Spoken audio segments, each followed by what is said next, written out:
So now I call upon our speaker Mufti Yahya Moin to enlighten us with his knowledgeable words on the topic concept of money in Islam. Tafallal ya Sheikh. جزاكم الله خير. بسم الله والحمد لله والصلاة والسلام على رسول الله وعلى آله وصحبه ومن والاه. أعوذ بالله من الشيطان الرجيم. بسم الله الرحمن الرحيم. أحل الله البيع وحرم الربا. صدق الله العظيم. A very important point and a topic that we have selected today for discussion. And this is something that is one of the core and the basic difference between the system, the conventional system of finance that is prevailing nowadays, and the Islamic system of finance. So there is a misconception amongst many in regards to the actual differentiation between conventional and Islamic finance.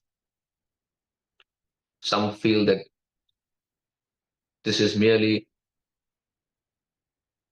a difference of words or nomenclatures, certain contracts, just changing the name will make it Islamic. This is not so.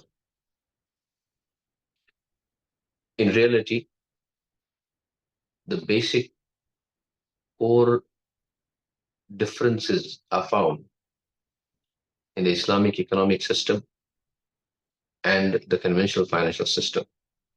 So the first aspect wherein this core and the fundamental differences is the concept of money. Then it is the concept of financing. Then it is the concept of trade and sale. But today we will discuss about the concept of money. So when we see, or when we hear the word money, what does come to mind? Living today in the 20th century, when we say money, obviously it is paper money that comes to mind. Whichever country the person is living, that currency, person is living in India, it is the rupees or the dollars. And also at the same time, the concept of a bank balance. So I have a bank account, I have 100,000 or 500,000 in my bank. That's a bank balance. That is also money. Another concept of money is the credit cards and the debit card. So which has become a norm. If I require something, I will just swipe the card and the transaction will be fulfilled. So all these things are thoughts that might come to mind when we speak about money. So what is the basic concept of money in Islam? This is something that we need to understand. And why Allah subhanahu wa ta'ala, we find that there is so much of emphasis on the prohibition of riba, and how misuse of money causes and leads to this prohibition. A very interesting quote of Al-Hasan al-Basri, rahimahullah. Hasan al-Basri, rahimahullah, is amongst the tabi'un, or the disciples of the Sahaba radiallahu anhum.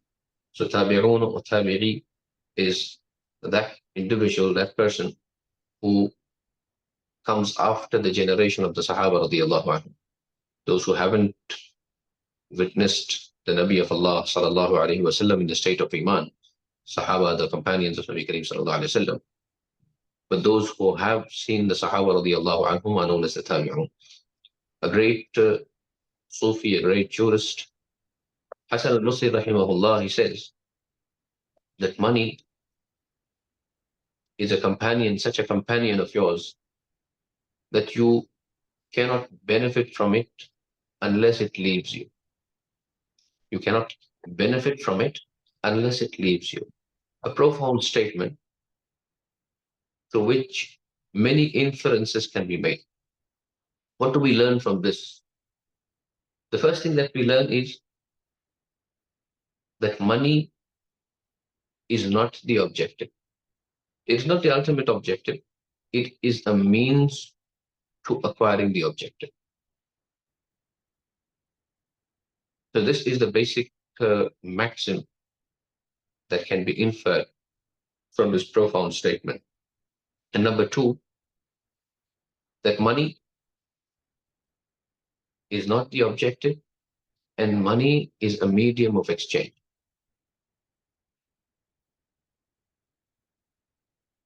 Money is a medium of exchange. So it is not a tradable commodity. It is not something that should be traded. This theory of money being a medium of exchange, where they explicitly mention in history first by Al-Imam Al-Ghazali rahimahullah. Imam Al-Ghazali rahimahullah around 450 after Hijrah, or you can say he was an 11th century scholar, around 1,000 years from now. It was Imam Al-Ghazali rahimahullah who gave us the theory of money, wherein money is a medium of exchange. It is not something that a commodity that should be traded. And at the same time, it does not have any intrinsic utility. He said that money is a bounty and a blessing of Allah subhanahu wa ta'ala. And each and every human being requires. A human being requires it, but it does not fulfill his means directly. His needs are not fulfilled directly. So someone might have a question in mind that obviously this is not a money, is not something which has intrinsic utility, but it is sought. It is sought by human beings. So that is why he clarified this, that money is sought just because of the purchasing power capacity that it has. So it has a purchasing power, it has a capacity, and that is why it is sought by human beings. Because it is in nature, a natural way, that there are people who need services, need things, human beings. And obviously, I might need something that you might have, and you might need something that I might have. And hence, exchange is necessary. And when exchange is necessary, Imam Al-Ghazali rahimahullah expounds that there is a requirement of a certain type of an object, or you can call it currency, that will act as a mediator or judge between the two objects and commodities. And that is why money, we say, is a measure of value. That value has to be stable. And we find that if money is utilized for something other than its objective, it has not been created for trade. And when you start trading in it, and that is why you find that this causes a disruption in the economy. Economy goes haywire. And that is why the ayat that I recited in front of you, أَحَلَّ اللَّهُ الْبَيْعَ وَحَرَّمَ الرِّبَى. That the riba is haram. Allah subhanahu wa ta'ala has made bay' permissible, sale permissible. Because transaction in money leads to riba. How? When you transact money against money, that is riba. And if you transact money against a commodity, that becomes sale. So both these are not the same thing. They're two different things. One is transacting money against money, and the other is transacting money against a commodity, against an asset, and that is sale. That is totally permissible. On the other hand, transacting money against money, that is a problem. Imam al-Ghazali says that the prohibition of riba is because transacting money with money, it takes a person away from the real economy. There is no real economic benefit in that. And this will lead to injustice, and a grave injustice, because a person who has money, it is very easy for him to earn. On the other hand, a person who does not have money will be a problem for him.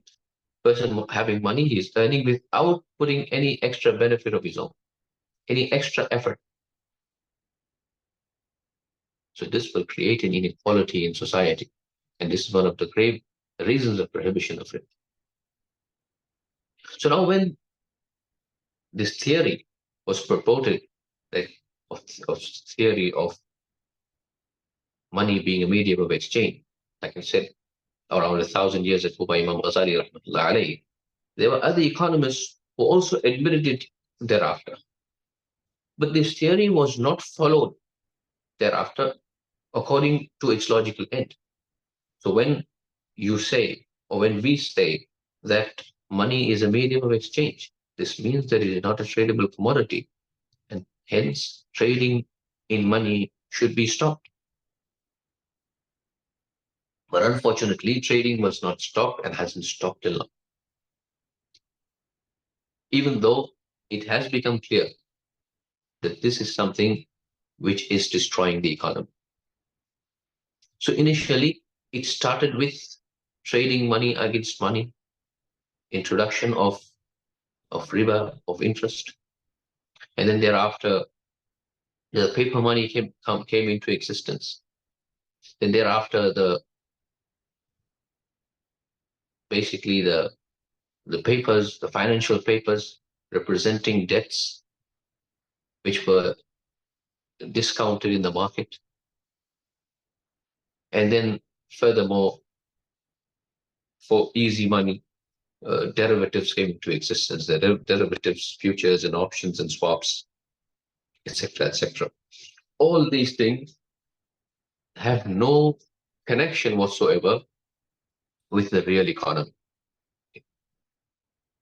And that is why we find that when this concept was given by the Sharia, especially when we say Islamic finance, this is one of the basic concepts that differentiates conventional economy with the Islamic economy. And this basic concept is something that leads to riba. And when it led to riba, we find that the invention of the difference between interest and usury started. So basically, they wanted to build an economy based on interest, but this was going against the scriptures, because we find the Bible also speaks against interest. So to circumvent that and not go against the Bible as well, they created a false theory. First, at the foremost was mentioned by John Calvin. And he purported this theory that the riba, or the interest mentioned in the Bible or the scriptures, which is inherently prohibited, that is referring to usury and not interest. And then he made a difference between commercial loans and consumption loans. So once upon a time, in those times, the loans that were taken by poor people for fulfilling the basic needs.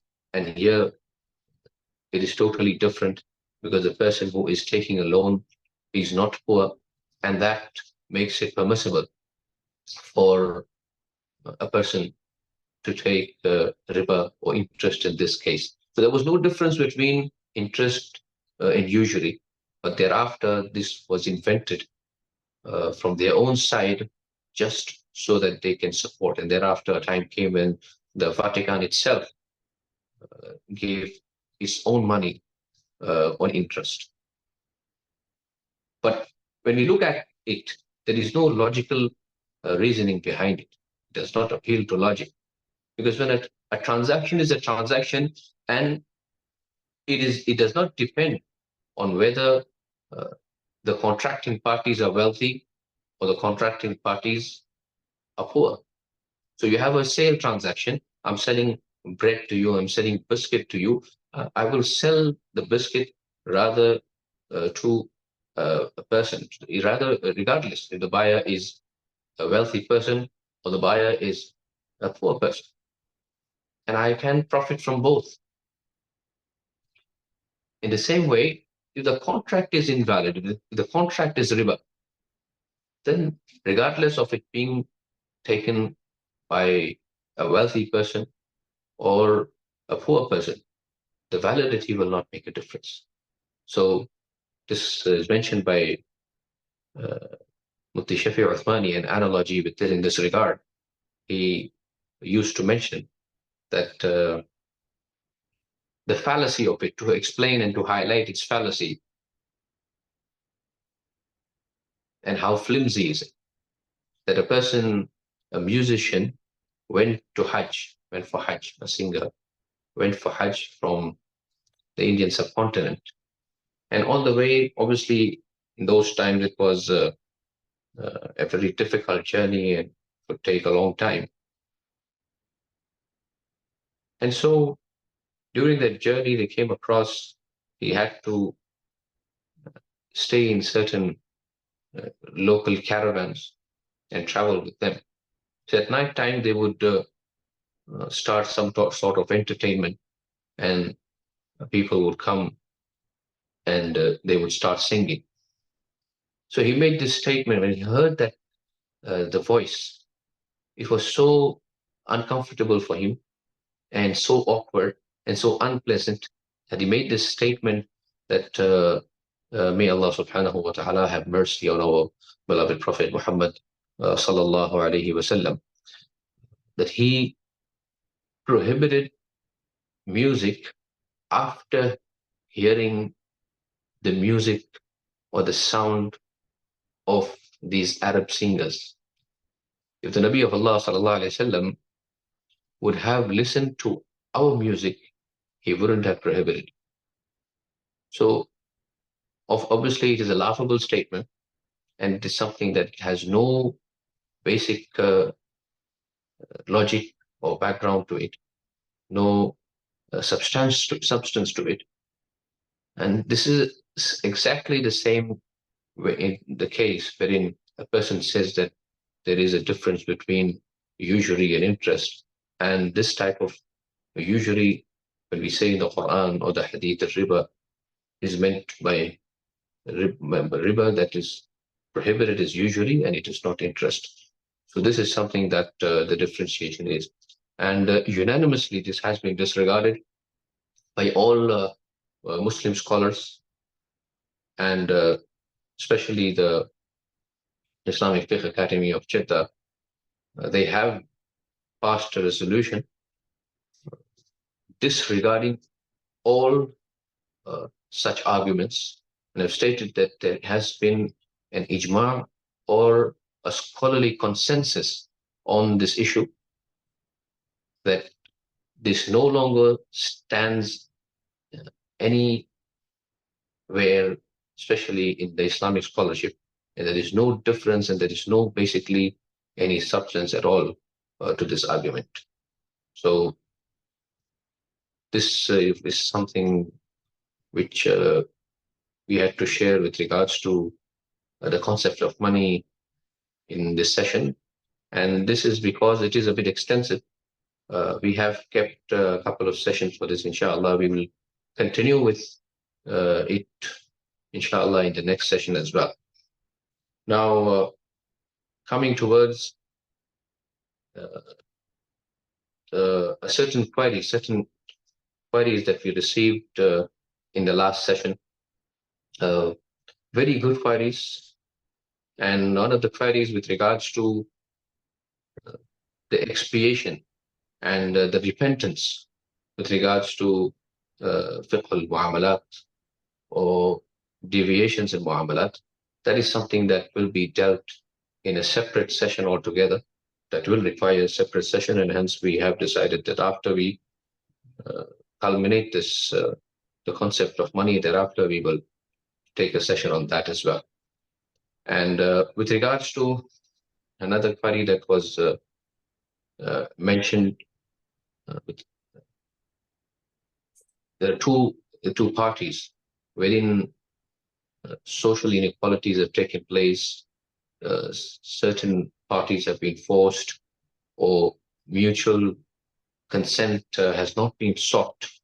So in this regard, there are multiple scenarios that come into existence.